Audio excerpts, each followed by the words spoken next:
at the corner brewery, ingesting poison, and Lisa Green has something to say. That's right. It is the Corner Brewery. Some others might call it the Arbor Brewing Company. I do because I'm a cop. No, that's not true. But it could be.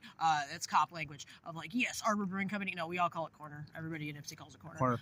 It's like the Willis Tower. Yes, Nobody Willis ever Tower. says Nobody that. calls it Willis Tower. It's the Sears Tower forever, for now and forever. Yes. So anyway, I was going to say this before. We started recording and then we didn't save it. So that was lovely. And so thanks, Dan. Thanks, Dan. So, no, I wanted to say, so this is where I was going to go, is as an open mic host, both an open mic host and also a writing scholar, because, hey, I got a master's degree in this shit. I know things. I can spell words.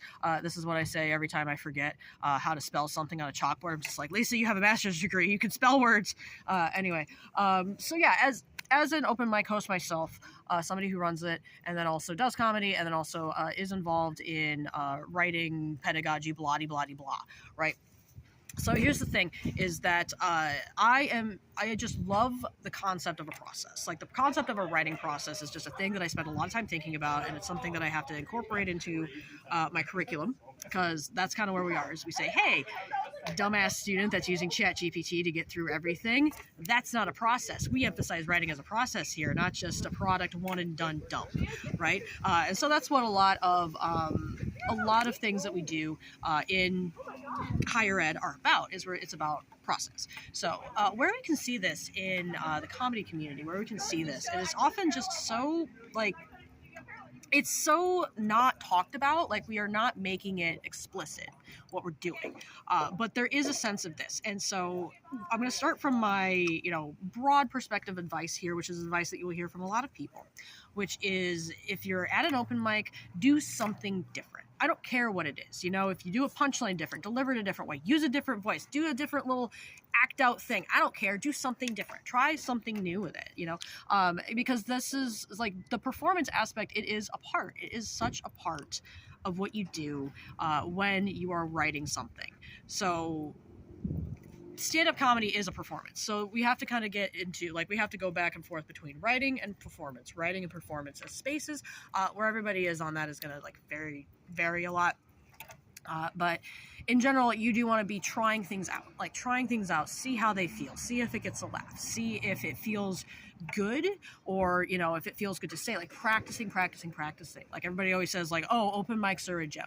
That's like going to the gym. It's getting your reps in. It's getting your gym time. You'll hear that a lot. And so that's kind of what you have to look at it as, is not just like, oh, it's just routine, like, whatever. You do want to also be engaging that writerly brain of yours and just say, okay, what am I going to do differently this time? What am I going to try in this one?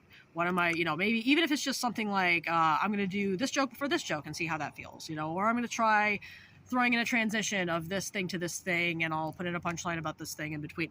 Whatever. Do something different. Do something new. Try something new. And either it'll work or it'll not work, but you'll have tried something new, and that's what matters.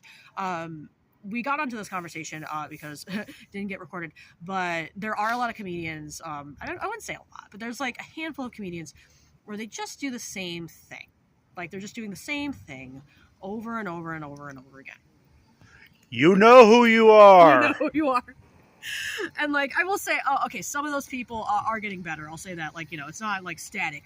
But there are a lot of times when you're a baby comic where you're just like, I'm just trying to get the performance down. I'm just going to, like, and that's worthy, too. Is like, hey, you got to get comfortable being on stage. You got to be comfortable in front of a microphone, in front of an audience. I have so many people who get up for the first time at 7 through 4 because I'm very beginner friendly. I tell people, like, hey, we're gonna, I'm a hype man. That's who I am as a person. I was also like, hey, it's this person's first time. Everybody, make sure you make a lot of noise and give a lot of support for this person. Make sure you laugh a lot and clap really loudly and cheer really loudly. Like, I'll make sure that people know it's like, hey, this is the supportive space. Like, it's because it's hard. It's hard getting up there for the first time. It's hard sharing things you wrote.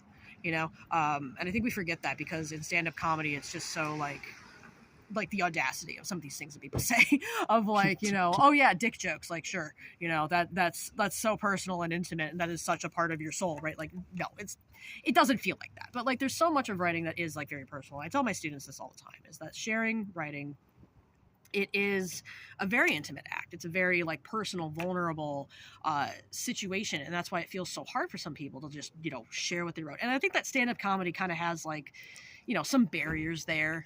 Like there are you can sink